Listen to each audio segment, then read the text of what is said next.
I don't talk about Tyla because I don't want to bring attention to it because I know what they're doing to her. But when you think about the lyrics of that song, Water, and you think about her core fan base, which are girls between the age of 7 and 17. Can you blow my mind and set off my whole body? Make me sweat, make me hotter, make me lose my breath, make me water. Why the f would that be coming out of 8-year-olds' mouth?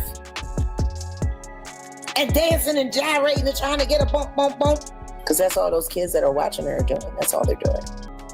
They're going to imitate everything that she does. Meanwhile, the local pedo who has a kid, they're friends with a bunch of girls, 9, 10, 11 years old, inviting the girls over for pizza and to watch Tyla videos. Tyla's rise to fame looked like a Cinderella story on the surface. A young woman from South Africa posts quirky TikToks, sings a viral song, and suddenly she's headlining festivals, winning awards, and catching the attention of the biggest names in music. But what if that story isn't as innocent as it seems? What if Tyla wasn't just a lucky breakout star, but part of something much bigger and much darker? Weird for you that you're so young, but you have so many girls that look up to you, inspire to be you. Is that a weird feeling? It is kind of weird because I remember being that person, and I'm still that person for people, but it's inspiring for me as well, knowing that I'm able to touch people and inspire people. You know, it sounds cheesy, but it's like amazing. It's an amazing feeling. Rumors are now swirling that her career was manufactured from the ground up, with carefully planted controversies, questionable contracts, and hidden industry agendas guiding her every move. And the craziest part? Some of the very things Tyla has gone through seem to line up with warnings we've heard before from major figures in music, the kind of warnings that fans dismissed as wild rants at the time. So, was Tyla really the random girl next door who struck gold? Or has she been a pawn in a carefully controlled machine designed to use her for a specific purpose? Stick with me, because once you see how all the pieces connect, you'll never look at her story or the industry the same way again. You have to watch the way you move too now? Do you move differently now? Dance move differently now? Do things differently? Because you know that young girls follow your dance routines, follow your steps, your movements and all that. I'm just being myself, you know, with everything. When I perform, when I do anything, I'm just being myself. I'm showing my culture from home, and whoever likes it, whoever doesn't. I think it's still very... At first, Tyla's story seemed like the perfect example of how the internet can create overnight stars.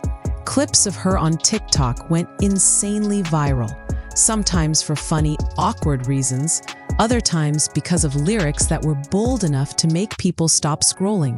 She gave off the vibe of a carefree young woman, saying wild things about wanting her back blown out, singing catchy melodies, and appearing to be just another quirky personality who stumbled into fame. Fans thought they were watching an authentic rise, a completely random girl from South Africa catching lightning in a bottle. It was relatable and exciting, the kind of story fans love to believe because it makes them feel like success could happen to anyone. But here's where things start to look off. Was it really that random? Or was her image designed to look messy and chaotic so that people wouldn't question? Here's the problem, and it's not a Zeke problem, it's not a producer problem, it's a Tyla problem. It's her. Let me tell you why. You came to America, and you're in the Breakfast Club. You got artists that would die to talk to Charlamagne, and you looking at your people because he asked you a question you want to answer. Man, what? It don't work like that in America, baby. You can't hide from issues if you black. And what happened was she thought, see, here's what's really happening in America right now. The Africans that are coming here to get money are realizing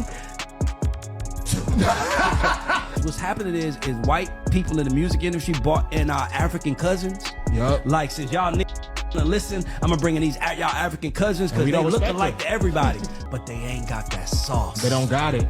They ain't got that Especially hood. Tyla. How quickly she was being pushed by major industry players. When you look closer, the so-called fairy tale rise feels more like a perfectly written script, one that was designed to hook fans in with the idea of authenticity while hiding what was actually going on behind the scenes. And that illusion didn't last long before cracks started to show. As Tyler's fame grew, so did the whispers. Fans online began pointing out how heavily her image leaned into explicit content, almost as if it was being marketed in a way that targeted young audiences while pushing themes that were way too mature. And I'm not saying this, but Tyla's she's also from the same place that Elon Musk is from, right? So racism and all that shit is huge where she is, but she had a chance to speak on it. And she did. She blew it. And she looked at somebody else like, I don't even want to talk about it. Like I'm a little girl. I don't even want to talk about it. She said I'm not freaking black. Guess what? Use a nigga. Those are numbers. Here's what Tyler did wrong. You know this, Brandon, on some industry. A hit is not a problem. Tyler can have water out right now. The people are not gonna with it because she has made it known that I'm here just to get money. I'm here not to be one of y'all. Even though they bunching me with y'all, let me separate myself from y'all. I'm different. And this is what the you get. And now the y'all that you don't want to be of is gonna be laughing on y'all, making jokes, all that because you didn't want to be one of us. And I'm gonna keep it gangster too. You from South Africa. Nelson Mandela ain't down for you to be coming here and saying you ain't black. Straight up. He ain't sitting in jail for 30 years for that shit. So I understand why you sold 3.7 and PLP, not 37, 3.7 is what Tyler sold, my dude. You can't say she's Britney Spears, and that's what irritated me. Allegations started surfacing that her contract wasn't ordinary at all, that it contained strict, disturbing clauses that forced her to put out content designed to shock, no matter the cost to her reputation. And if that sounds familiar, it should. Remember when Kanye West went on those rants about demonic industry contracts that strip artists of freedom and make them puppets for bigger agendas? The time, people rolled their eyes, saying Kanye was just being dramatic. But with Tyler, fans are starting to wonder if she's living proof of exactly what he warned about. The timing of her releases, the manufactured shock factor, the way her controversies always seemed to trend right before a new project dropped. None of it felt accidental. Then Jaguar Wright entered the conversation, claiming Tyler wasn't just under a bad deal, but was trapped in one of those very systems Kanye had described years earlier. Jaguar even went so far as to call her an industry slave, and while that's a harsh label, many fans felt it explained why Tyler's career was playing out the way it was. Suddenly, people began questioning whether Tyler had any real control over her image, or if she was being used as part of a much larger, much darker machine. The turning point came with the release of Tyler's EP, We Want to Party. After all the hype, the endless TikTok clips, and even a Grammy-winning single undid. Her belt, fans expected her to dominate the charts. Instead, the project sold just 3,700 copies in its first week, a shockingly low number for an artist who already had a track with over 1 billion streams on Spotify. For many, this was proof that something about Tyler's momentum wasn't genuine. If she was truly as big as the industry made her seem, her fan base should have carried her to bigger numbers.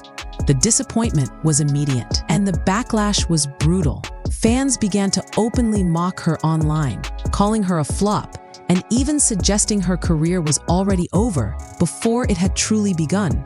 And the criticism wasn't just about sales. It quickly shifted into cultural territory.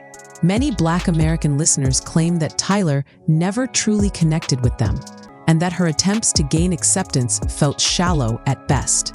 One viral comment said she may forever be in the flop asylum, while another flat out told her to go back to South Africa with that colored mess. The flop didn't just damage her reputation. It poured gasoline on the cultural firestorm that had already been brewing around her identity. The controversy over Tyler's identity wasn't new. Back when she first started blowing up, Tyler had casually described herself as colored, a term that is commonly used in South Africa to describe people of mixed heritage. but in the US. That word carries an ugly history. It was forced on Black people during segregation and is considered deeply offensive today. When Tyler made the statement, many American fans felt like she was distancing herself from being Black, dismissing her own identity in a way that rubbed people the wrong way. Instead of smoothing things over, Tyler doubled down. She appeared on The Breakfast Club, the perfect platform to clarify her perspective to a massive Black American audience. But when the opportunity came, she brushed off the questions, acted dismissive, and refused to address the issue head-on. Her cold demeanor and refusal to empathize with how the word carried weight in the US only made things worse. Viewers said she came across as arrogant, even disrespectful, and it solidified the growing divide between her and the audience she was supposed to be winning over. By the time she finally decided to explain herself, the damage had already been done.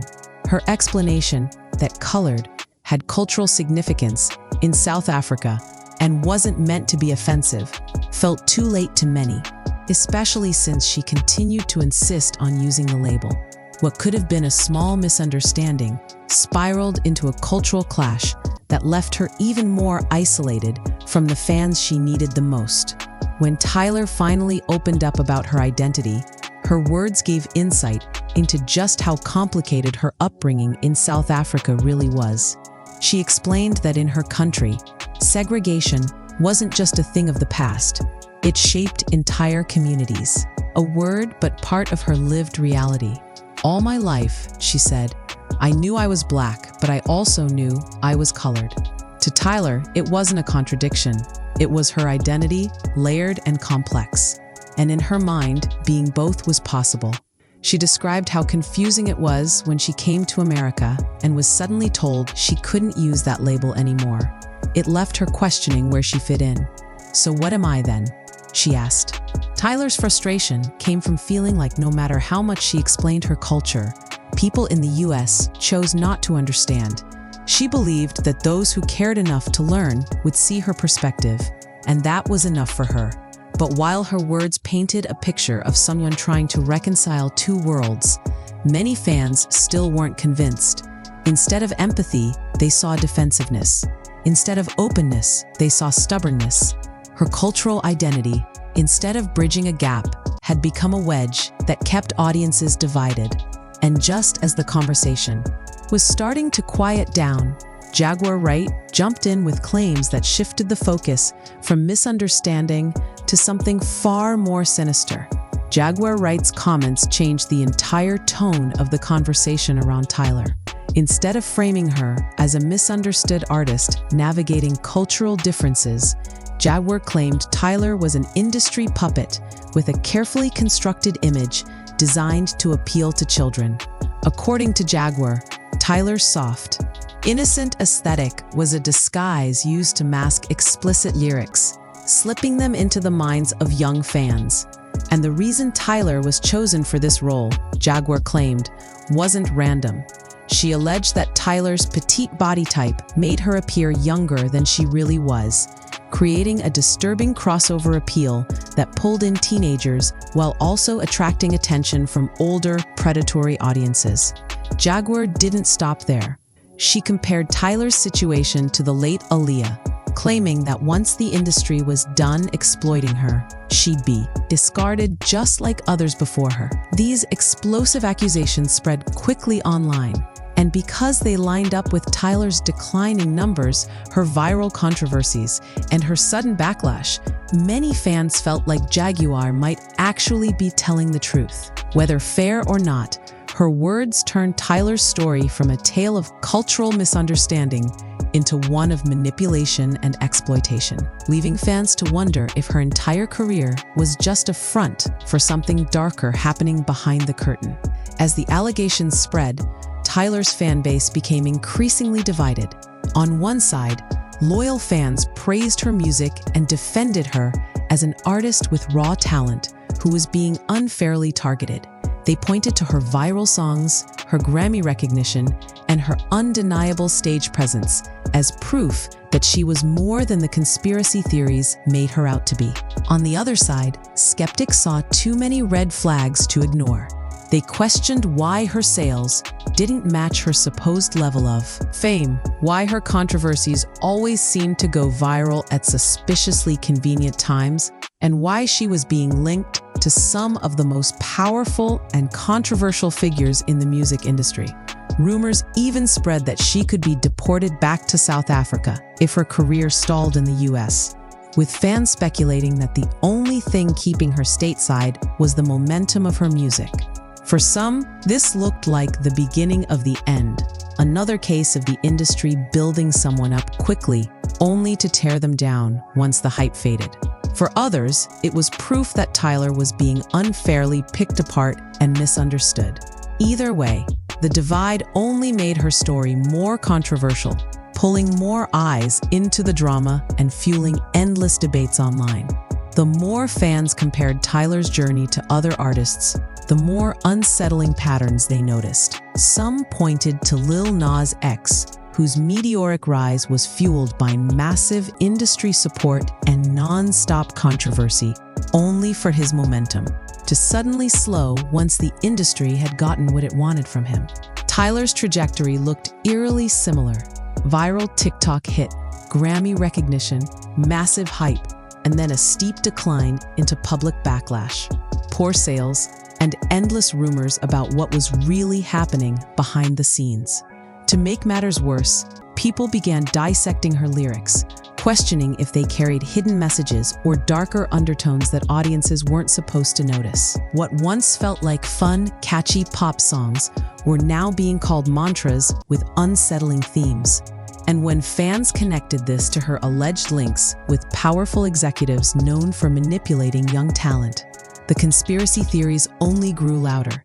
Was Tyla just another casualty of an industry that uses artists for short-term gain? Or was she knowingly playing into the controversy for attention, only to get caught in the backlash? Either way, the narrative around her was no longer about her music. It was about what her story represented on a much larger scale. Tyla's rise was supposed to be a feel-good story about how anyone could break through in the digital age, but now it's a tangled mix of cultural clashes, failed expectations, shocking allegations, and unanswered questions. Was she simply misunderstood, struggling to explain her cultural identity while navigating an unfamiliar audience? Or was her entire career engineered from the start, her every move controlled by contracts and agendas she had no say in? Fans are split down the middle, and every new rumor seems to add fuel to the fire. What's clear is that Tyla's story isn't just about one artist. It's about how the music industry operates, how quickly it builds people up, and how just as quickly it can tear them down. So the real question is, do you believe Tyla is just an artist caught in the crossfire of culture and controversy?